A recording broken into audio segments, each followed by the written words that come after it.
mbokk yi asalaamaaleykum nuyu nañ leen bu baax a baax di am mbégte ak contentement saay su ne comme ni ñu koy defee tey jii ñu daal di dikk ak yéen seen beneen entretien spécial fas yéene waxtaanee lu gën a fës ci actualité réew mi waaye nag dañ koy daal di rek accentuer kon ci li nga xam ne moom mooy mbirum cybersécurité cybercriminalité waaye jëmale ko également ci l'affaire de Kocc Barma mbir bi nga xam ne kon jël na ampleur ki ñu dalal nag di ab expert en cybersécurité daanaka nag am na expérience lool. toll nag ci fukki at ak juróom-benn ci expérience jëmale ko ci li nga xam ne mooy wàllu management de la cybersécurité mais également lu jëm ci wàllum programme ci conformité réglementaire ak définition stratégique cybersécurité moom la ñu am mbégte lool ki may bëgg a présenter nag turam mu ngi daal di wuyoo ci turu Abou Ndiaye moom nag la ñu dalal tey ngir waxtaanee li nga xam ne mooy wàllum cybersécurité ak it yi nga xam ne moo ciy xew maa ngi lay nuyu bu baax a baax expert. merci Waly maa ngi lay nuyu merci pour invitation bi nii seen plateau. di am mbégte lool dalal la ci jotaay bi ngir waxtaanee li nga xam ne kon moom moo nekk wàllum cybersécurité cybercriminalité ak li ci xew yëpp mais dañ koy bëgg fi ñu koy bëgg a commencer moom mooy li nga xam ne moom mooy l'affaire de Kocc Barma yow sa xel ak sa xam-xam màcc lool ci li nga xam ne moom mooy wàllum cybersécurité naka ngay jàngatee li nga xam ne mooy l'affaire de Kocc Barma bi nga xam ne kon jël na ampleur ci réew mu Sénégal.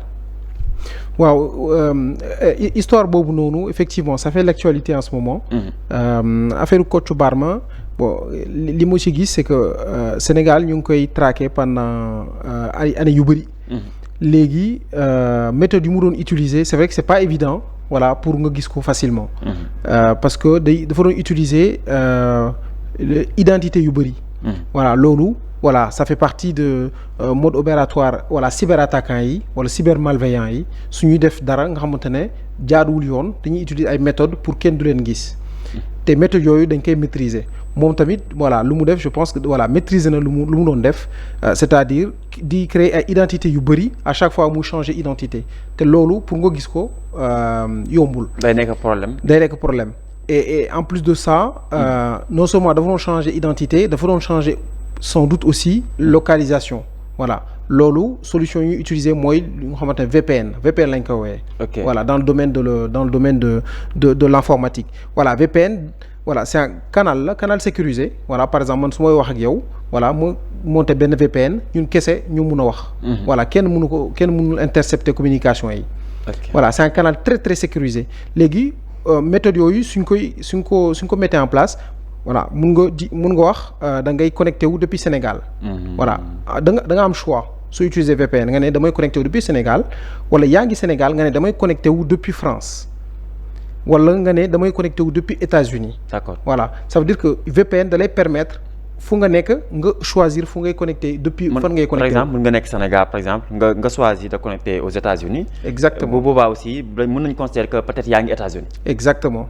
voilà loolu yëpp voilà dañuy voilà pour nax la quoi. ok voilà pour nax la. exactement. d'accord alors technicité bi xëy na mu jaaxaloon ñu bëri yow sa xam-xam màcc ci wàll bi wax naa ko plus de 7 ans xëy na yoon mu ngi koy wër pour mën koo jàpp parce que ñu bëri ñu ngi doon amal ay plainte à travers ci ay vidéos yoo xam ne da ko doon jël ci ay nit ak réseau yi nga xam ne moom la amoon doon tasaare li nga xam ne moom mooy vidéo ñaaw yooyu lan nga jàpp ne tey bokk na ci li gën a également indi jafe-jafe xëy na enquêteurs yi mën koo teel a jot. après lu andi jafe-jafe yi mooy lu ma doon wax juste à l'instant mooy utilisation de VPN boobu noonu voilà genre solution yooyu c'est pas évident et puis lu andi jafe-jafe bi tamit voilà ça dépend aussi moyens yu nga ci def voilà bon cas bi xaw ma voilà jusqu'à quel niveau c'était considéré côté Sénégal mais en tout cas voilà tout dépend de moyens yu ñu ci def voilà su fekkente ne da nga soxla woon 10 personnes nga xamante ne dañu war a 10 personnes à temps plein ñu war a liggéey ci loolu di ko enquêter voilà da nga def ñaari nit day gën a gudd quoi voilà loolu tamit mun na andi jafe-jafe bi alors vu cette situation yow lan nga jàpp ne tey jii moo nekk li nga xam ne moom mooy cybermenace yi nga xam ne kon ñu ngi koy nemmeeku te ñu jàpp ne moo gën a répandre ci li nga xam ne moom mooy ci région bi et que aussi lan nga jàpp ne tey moom war a nekk stratégie yi nga xam ne mooy stratégie de protection yi nga xam ne dina mën a mettre en œuvre effectivement li nga xam ne moom mooy à grande échelle. waaw mooy cybermenaces yi aujourd'hui ñuy peser ci Sénégal ak Afrique de manière plus large. mun naa citer quelques-uns mooy. li nga xamante ne par exemple phishing. voilà phishing attaque par phishing mooy nga jot benn message par exemple benn mail nga xamante ne ñu def ko comme si Seneweb moo la ko yónnee te nekkul Seneweb moo la ko yónnee benn hacker moo la ko yónnee dafa jël seen logo bi seen image bi voilà def ci benn message ci mail bi yónnee ko mu lay laaj nga cliquer fii nii des fois da lay laaj nga cliquer soo ko cliquer c'est trop tard voilà beneen am na cas yi nga xamante ne da lay laaj nga cliquer pour nga fay fenn voilà par exemple ñu ne voilà sa contrat d'électricité il faut nga fay ko de manière urgente sinon dañuy couper lépp voilà en selon de situation nit ki peut-être dina wax xaaral ma fay balaa ñu maa couper voilà loolu ay cyberattaque la am na beneen tamit lu ñuy waxante ne ransomware voilà ransomware mooy dañ lay yónnee benn virus bi suñ ko la koy yónnee soo ko cliquer day chiffrer sa données yëpp sa ordinateur yëpp lay chiffrer dootoo amoon accès lenn léegi pour ñu jox la clé de déchiffrement ñu libérer sa données yi dañ lay laaj rançon voilà rançon mooy dañ laaj nga fay dara pour ñu jox la clé de déchiffrement bi en gros ñu libérer sa données yi voilà genre attaques yooyu ñoo gën a bëri voilà am na beneen tamit mooy la fraude au président c'est tout simplement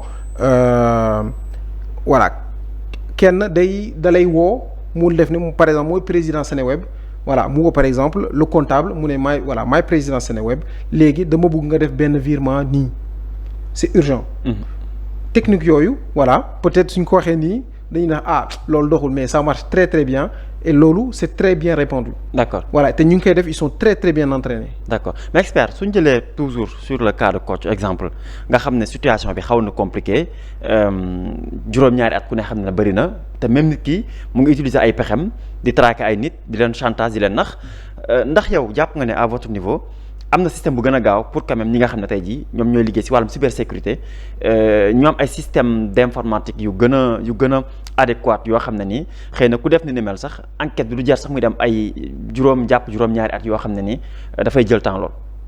waaw am na solution tout simplement mooy nga am benn centre de supervision muy xool tout ce qui se passe sur le web ci Sénégal par exemple. Ok voilà ñu koy superviser tout le temps en permanence. Voilà sans doute am na solution yu si nekk. Voilà peut-être gouvernement am nañ projet yooyu. sur le plan informatique. ngay surveiller tout le temps lu xew voilà en ligne. su ma jëlee l'exemple lu France par exemple. am na dans l'armée au niveau de l'armée au niveau de l'État. Il y a des policiers nga xamante ne seen liggéey loolu rek la. Voilà nekk ci ginnaaw ordinateur bi di xool ce qui se passe dans le cyberespace loolu dañuy surveiller tout le temps. Ok voilà genre solution yooyu ça permet aussi d'aller plus vite pour cas yi nii. pour détecter xam voilà kii am na comportement ba nga xamante ne bii comportement c'est pas normal. Ok voilà et aussi peut-être voilà cas bu Kocc Barma bi. peut-être voilà moom voilà du moom kese.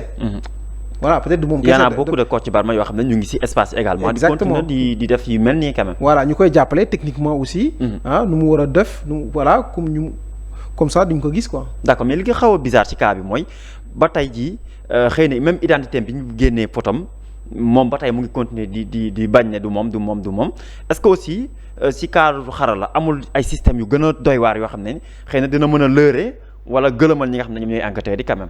même bu fekkee génnee nañ image am ñëpp gis nañ photom. Non je pense que instant yi léegi vu que voilà def nañ loxo ci kenn. ci doigt voilà léegi justice bi ils vont aller jusqu'au bout. Ok voilà ils vont aller jusqu'au bout. Et puis les numériquement il y aura sans doute preuve yi nga xam ne mën nañ ko génnee. Voilà pour wan kii. rawatina ay machines yi mu yoroon. Exactement ak yenn comptes yu bëri yi nga doon wax tout à l'heure yoo xam ne. peut-être da koy créer pour ñu bañ a xam peut-être moom mooy ki nga xam ne moom mooy la personne bu nekk ci ginnaaw. Voilà exactement voilà en tout cas dans l'informatique il y a toujours des preuves. Voilà foo jaar da nga am ay preuves. sa téléphone bi soo demee benn hôtel nga connecté wu da ngay bàyyi foofu preuve. Voilà preuve yooyu tout ça. Voilà on pourra y accéder pour infirmer ou confirmer des faits quoi. D'accord à votre niveau ndax jàpp nga ne tey jii ak xarañteefu enquêteurs yi wala police Sénégal yi nga xam ne tey ñoom ñoo nekk DC ndax jàpp nga ne tey dinañu àgg jusqu'au bout ñu mën a xam concrètement tey ñi même bu fekkee am na ñi nga xam ne ñoom lañu woowee par exemple les complices ñi nga xam ne tey taxee nañ ci dossier bi am nga yaakaar que ne yoon dina mën a def liggéeyam ba ñëpp xam la moo ci jotoon xew exactement. Ouais je pense que voilà dañuy def seen liggéey quand même. Voilà dañuy def seen liggéey et puis mun lañ jox confiance. Voilà pour ñu dem jusqu'au bout. surtout cas bi nii voilà ñëpp a ngi wax situation bi. ñëpp a ngi wax 7 ans yi. ñëpp a ngi wax voilà mode opératoire yu mu doon def. Et puis sujet bi aussi c'est très très sensible. Voilà je pense que voilà dinañ dem jusqu'au bout. On peut leur faire confiance quoi. D'accord alors pour revenir ci li nga xam ne mooy ba tey si wàllum cybersécurité ndax am na notion boo xam ne moom la ñuy wax notion de signaux ndax yow lan nga jàpp ne moom mooy signaux yi gën a faible jëmale ko si li nga xam ne peut-être mën na indiquer li nga xam ne moom mooy système informatique ak li nga xam ne kon moo koy compromettre ndax nan nga jàpp tamit que utilisateurs yi noonu la ñu ko war a jëfandikoo jëmale ko si li nga xam ne moom moo nekk mbir yu mel noonu. Alors signaux faibles li ñu am ci mun am ci réseau. Voilà dans l'entreprise xam am na attaque amul attaque. Ok comme lu ñu ko exemple bu ma doon wax sànq mooy supervision bi. Ok voilà dans la cybersécurité il y a ce qu'on appelle les security operation center. Ok yooyu ce sont ay centres de supervision la nga xamante ne. ci réseau informatique bi dañuy installer ay sondes yooyu. Voilà c'est connecté à des ordinateurs. Ok te derrière les ordinateurs. am na c'est des humains nga xamante ne dañuy surveiller. C'est exactement comme soo defee ay caméras de surveillance. ci benn hôtel wala ci benn ville. derrière. am na ñu nga xamante ne dañuy xool lu xew.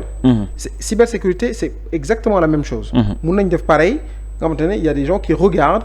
voilà di xool ce qui se passe sur le réseau. soo gisee benn comportement anormal. par exemple voilà yow nii nga sa ordinateur. ñu gis sa ordinateur.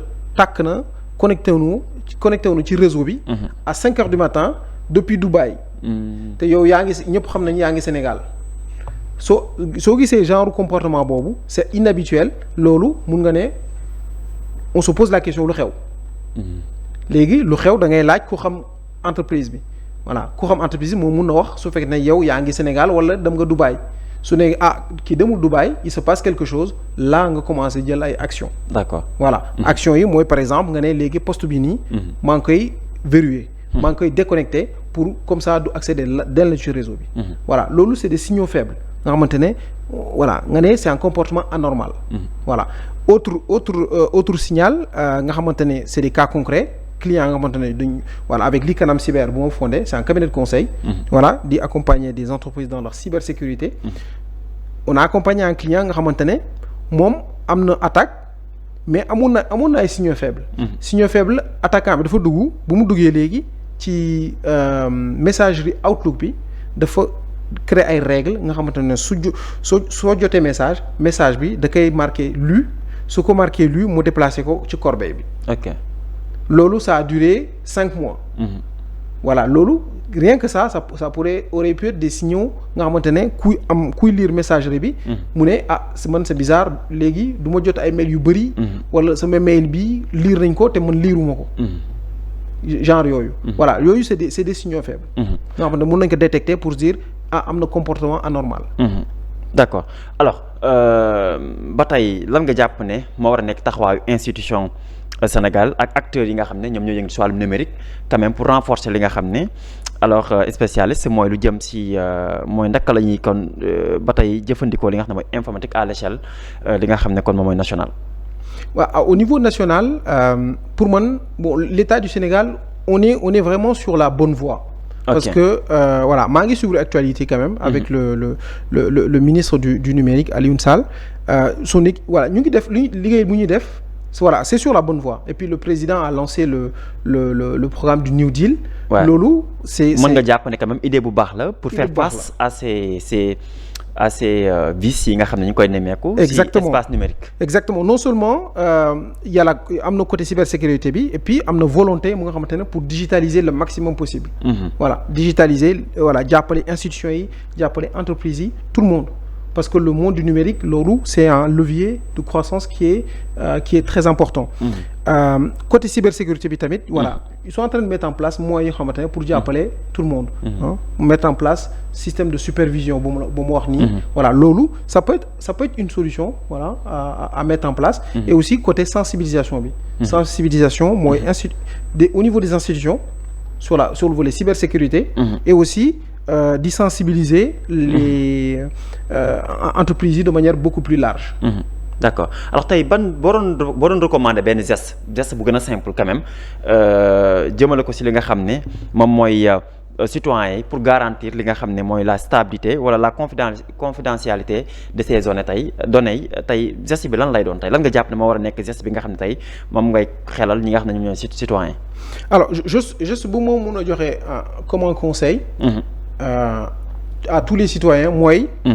faire la différence entre vie pro et vie personnelle. vie pro et vie personnelle. vie pro et vie personnelle. loolu lan lay tekki. loolu mooy su fekkente ne yaa ngi utiliser réseaux sociaux yi. réseaux sociaux yi da nga koy utiliser ak sa messagerie personnelle. ok nga bañ a connecté wu ak sa messagerie professionnelle.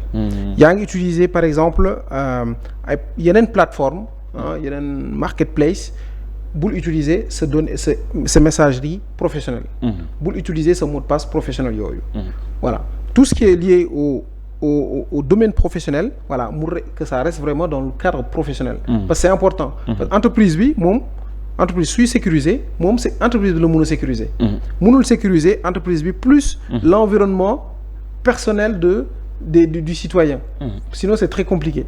Voilà attaque beneen attaque bu ñu amoon ak un de nos clients kooku attaque bi tout simplement utilisateur bi dafa jël. Voilà le login mot de passe professionnel mu utiliser ko ci benn plateforme. léegi plateforme boobu noonu c'était à titre personnel pour écouter de la musique. Vous voyez et cette plateforme voilà dafa am fuite de données dañ ko attaqué léegi hackers yi ñu jël boobu noonu utiliser ko pour entreprise bi. mais amoon na ay temps Senweb suñu site bi am na ay saay-saay yoo xam ne jotoon dañ ko attaqué ba pour am accès également si li nga xam ne moom mooy si site Senweb bi loolu aussi problème la loolu aussi ban idée nga si am lu mel noonu. waaw loolu tout simplement voilà loolu ça c'est un bon exemple. exemple boobu noonu li ñuy wax entreprise yi c'est que tout ce qui est connecté à internet da nga koy tester. da nga koy tester balaa nga kaa génnee. par exemple site bi tout simplement mun nañ ko jël voilà ñu def comme hacker exactement sauf que voilà on est du bon côté. voilà tous les consultants jël site bi attaqué ko xool lan lañ gis ay failles. failles yu ñu ci gis léegi. ñu jox ko Seneweb mu corriger ko loolu ça évite nga xamante ne hackers yi du ñu si am accès.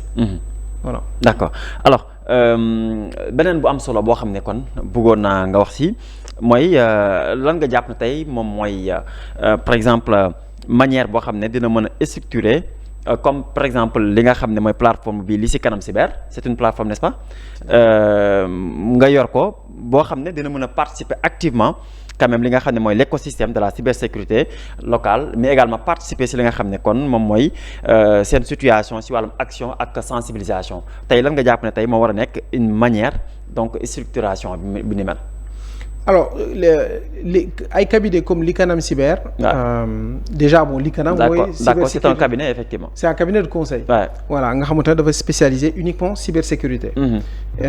voilà la plupart de ñu nekk ci cabinet bi voilà on est des anciens d'Accenture et loolu mooy suñu métier. ñun lu ñu mën a contribuer mooy accompagner nga xamante ne ñu bëri accompagner entreprise yu bëri. te loolu. on a besoin nga xamante ne dem à la rencontre des entreprises. par plusieurs canaux. voilà pour wax ak ñoom. pour sensibiliser leen et puis pour accompagner leen dans leur posture de cybersécurité. parce que voilà la plupart quand même des entreprises. ils ont seen niveau de maturité en cybersécurité. voilà c'est très faible. c'est très faible parce que tout simplement cybersécurité. voilà musuñu ko wax. nekkul seen priorité wala dirigeant bi voilà jëlul budget pour allouer que sur la partie cybersécurité. la plupart des cas c'est loolu la ñu gis. que ça soit fii nii wala France wala Europe. ok léegi ñun suñu rôle mooy accompagner ñooñu dans la posture de cybersécurité di def ay diagnostic audit de sécurité organisationnel ou technique. par exemple technique bi mooy jël site Seneweb voilà def ay audit def ay test technique dessus. alors comme le hacker wala tout simplement ñu def ay campagne de sensibilisation di yónnee ay mail de phishing à tous les salariés. xool nan la ñuy comporter wu. d'accord voilà loolu yëpp day jox ay indicateurs ci dirigeant bi pour xam lan mooy niveau de cybersécurité par rapport à tout l'espace cyber. alors laaj bu mujj bi ban regard nga am si sensibilisation si li nga xam ne mooy espace cybersécurité mais aussi ndaw ñi ak it entreprise yi nga xam ne dañ koy taxawal te aussi lépp dafay soxo wala dafay lalu si li nga xam ne moom mooy wàllum système d'informatique. alors par rapport ak loolu am na benn étude bu ñu génne woon en 2024. Bon, chiffres yi c'était pas très encourageant sur le niveau de sensibilisation ak niveau de maturité entreprise yi. Voilà loolu yëpp voilà je pense quand même day dem ci mu ngi dem ci bon sens. mu ngi dem ci bon sens parce que voilà gouvernement yi ñu ngi commencé di wax ci cybersécurité. di wax ci sujet numérique loolu yëpp ça permet nga xam ne entreprise yi ñuy sensibiliser wu pour se rendre compte cybersécurité c'est important. Voilà et Sénégal amoon nañu ay attaques cyber. C'est Sonatel. BHS. effectivement voilà yooyu yëpp ay exemple lañ. exemple lañ nga xamante ne génne nañ ko c'était public et le fait de le rendre public loolu c'est très important. day jox exemple ñi nga xamante ne ñooñu musuñu xalaat loolu. ñu musuñu xalaat ñoom cyber attaquant dina na attaquer wala leneen. Voilà et aussi dañu war a comprendre que Sénégal c'est un pays nga xamante ne ça bouge beaucoup et dans le bon sens. Et heureusement pour nous. Et léegi cyber attaquants yi tamit ñoom ay entrepreneurs lañ. Dañuy investir fu nga xamante ne ça marche vu que Sénégal ça prospère cyberattaquants yi ils s'intéressent de plus en plus au Sénégal. D'accord alors Abou Ndiaye maa ngi lay gërëm bu baax di am mbégte wax dëgg yàlla si nit ñu tojalee lu bëree bëri loo xam ne sénégalais dañ ciy jëriñoo ma bàyyi la rek nga tàggatoo ak ñu la doon bàyyi xel. En tout cas merci pour invitation bi voilà man voilà kontaan naa waxtaan ci mbirum cybersécurité ci contexte su Sénégal. temps yu bëriwul quand même mais waxtaan bi am na solo. am na solo en tout cas li Kanam Cyber n'hésitez pas ngeen dem ci site bi. pour xam luy service yu ñuy proposé. jërëjëf ñu ngi koy sant di ko gërëm moom nag mu nekk ab expert en cybersécurité daanaka am expérience bu toll si fukki at ak juróom-benn donc si wàll ni mel Abdoulaye Seck moo nekkoon si technique bi di leen gërëm yéen ñi faraloon si teewlu bi di leen jox dig daje ak beneen gan suñu entretien spécial jërë ngeen jëf.